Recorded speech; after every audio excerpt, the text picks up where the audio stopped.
Hi, this is Shannon from No Shelf Control. Thanks for joining me again this evening. I have 4 books that I would like to tell you about this evening. All 4 of them are by Neal Shusterman.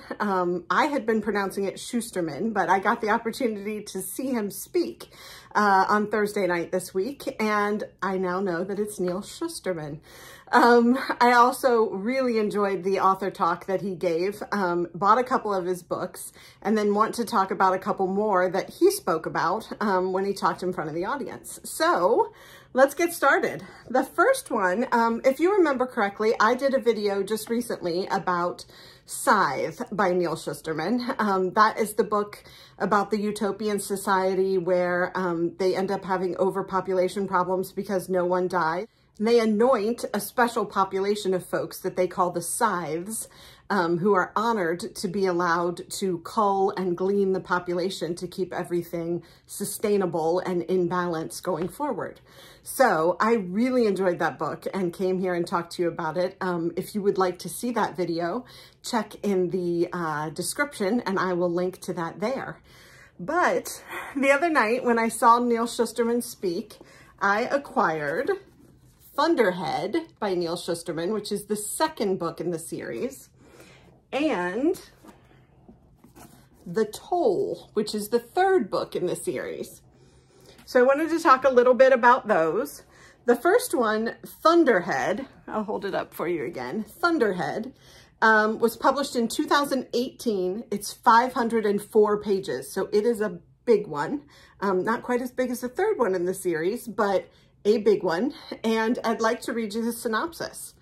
It says, humans learn from their mistakes. I cannot. I make no mistakes. The Thunderhead is the perfect ruler of a perfect world, but it has no control over the Scythedom. A year has passed since Rowan has gone off-grid. Since then, he has become an urban legend, a vigilante snuffing out corrupt scythes in a trial by fire. His story is told in whispers across the continent. As Scythe Anastasia, Citra gleans with compassion and openly challenges the ideals of the new order. But when her life is threatened and her methods questioned, it becomes clear that not everyone is open to change.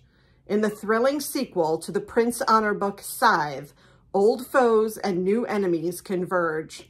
And as corruption within the Scythedom spreads, Rowan and Citra begin to lose hope. Will the Thunderhead intervene, or will it simply watch as this perfect world begins to unravel? So I am excited to get into this one, although it's probably going to take me a little while. And then, as I said, the final book in the trilogy, The Toll, this one is 625 pages, published in 2019. So let's see what this one is about. It says, I do not speak with the voice of the thunder, but the thunder does speak through me. Citra and Rowan have disappeared. Indura is gone. It seems like nothing stands between Scythe Goddard and absolute dominion over the world's Scythedom. With the silence of the Thunderhead and the reverberations of the Great Resonance still shaking the earth to its core, the question remains, is there anyone left who can stop him?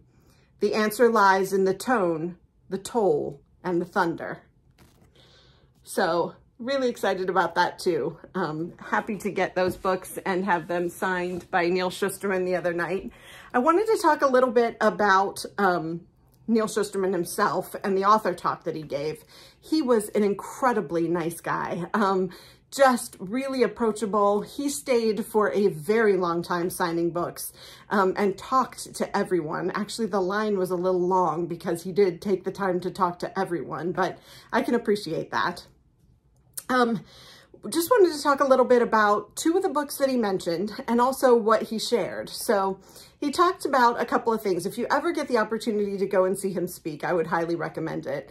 He talked about being a 3rd grader who was ADHD in the extreme, but that wasn't recognized at that time, you know, in our society. And so he kept getting thrown out of his 3rd grade class, and the teacher kept sending him to the library. Luckily, the librarian was a little bit prescient, and she gave him books. Now, he didn't want anything to do with them and generally would not open them initially, but there was only so long he could sit there without losing his mind. So he eventually started reading the books and then just started to devour them. Ultimately, he became the librarian's helper and was invited to come anytime new boxes of books came. He got to be the first one to come and take them out of the box and choose the ones he wanted to read before they got all grimy from the other students. So that was really, what he talked about becoming a reader. Then he talked a little bit about being a camp counselor. So he was a camp counselor in New York somewhere, and was the kind of kid who, when he went to camp, got picked on a lot and beat up, and came back as a counselor. And there were, lots of really athletic and talented and, other kinds of people there who got lots of attention and weren't the kinds of kids who got beat up at camp. But he was the one who was able to control his campers, and that everybody wanted to be around and that everybody enjoyed, because he was a storyteller. He learned to tell stories to the kids, and many of his books came out of the stories that he told at camp that year. So a very interesting story about how somebody sort of made good, and came into his own as a camp counselor, when he had been sort of on the outside, before that. I didn't realize what a prolific author he is. He's published 50 books. 50 books is a lot. I don't care how old you are. And it sounds like he has 2 sons. If he has more kids than that, I didn't hear their names, but he has one son that he writes books with, and one son who at 15 years old started to exhibit strange symptoms, was hearing things and seeing things, and began to believe that he could cause earthquakes with his mind, wasn't leaving the house, was just really in a bad state, and was ultimately diagnosed with schizoaffective disorder. Apparently this was a very long road for his son Brendan and for the family, and very difficult. But one of the things that Neal Shusterman talked about was the fact that sometime before his son was 15, he had done a project for school, and all the kids had been asked to choose a topic about the ocean. Well, Neal apparently got very involved in helping his son Brendan with this project. And while all the other kids chose whales and dolphins and, sort of mainstream topics, his son chose the Marianas Trench, which, if you know, is the deepest part of the ocean. And at the deepest part of the ocean, in the Marianas Trench, the absolute bottom point, the lowest point we know of in the world, is called Challenger Deep. And so he was fascinated by that, and subsequently, in years to come, would sign contracts for books that he was going to write with publishers, and would name the first book that he was going to write, but they would, take an option on the second book that was as yet unnamed. Well, the lawyers wouldn't allow him to sign contracts with an unnamed book. So he started using as a placeholder the title Challenger Deep, even though he had no idea what a book about Challenger Deep would be about, or really no plans to even write a book called Challenger Deep, but it was the placeholder in the contract. So he used that a few times. And then ultimately, when he wrote a book about his 15-year-old son's experience, now it's fictionalized, but about his son's experience with schizoaffective disorder, he ended up calling it Challenger Deep. The story, as he tells it, is incredibly moving. I desperately want to read the book. Of course, he told the story so well that by the time those of us who listened to him got out to the book selling table, they were all sold out. So I couldn't get that one that night, but I have it on order. So Challenger Deep is, suffused with the story of his son's situation. And he says that he wrote the book and then gave it to his son, Brendan, and basically said, read this. If you're not comfortable with it, I'll burn it and no one will ever see it, which I thought was incredibly respectful. And his son basically said, no, it's okay. You can publish it. And here are some notes. This medicine didn't do this, whatever.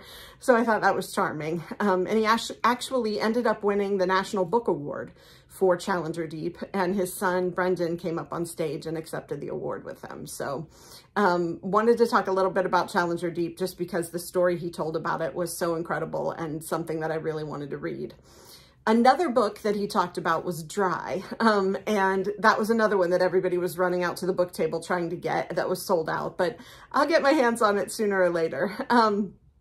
So Dry by Neal Shusterman is apparently based on the idea that we are all 3 days to animal, that basically we can't go more than 3 days without water. And so there is not enough water in LA to support folks if the water gets turned off. And so he started imagining what would happen, not if we ran out of food or if the electricity was turned off, but if we ran out of water, what would happen?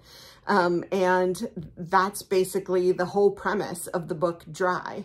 And he said it was amazing that when COVID hit and we ended up in quarantine, that his book ended up being very predictive of how people would behave, you know, with people hoarding toilet paper, and, you know, the same thing in his book has to do with water. So the book Dry also struck me as one that is very interesting and something that I want to check out. And he just spoke about them both so eloquently that everybody in the audience wanted to get their hands on them. So those are the 4 Neal Shusterman books that I wanted to talk to you about tonight.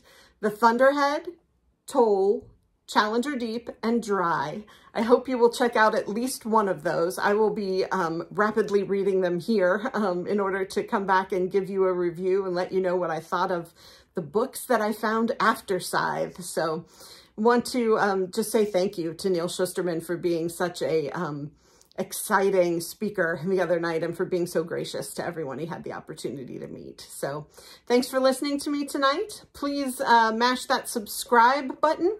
Leave me a comment. Let me know if you know anything about any of these books. And I will talk to you soon.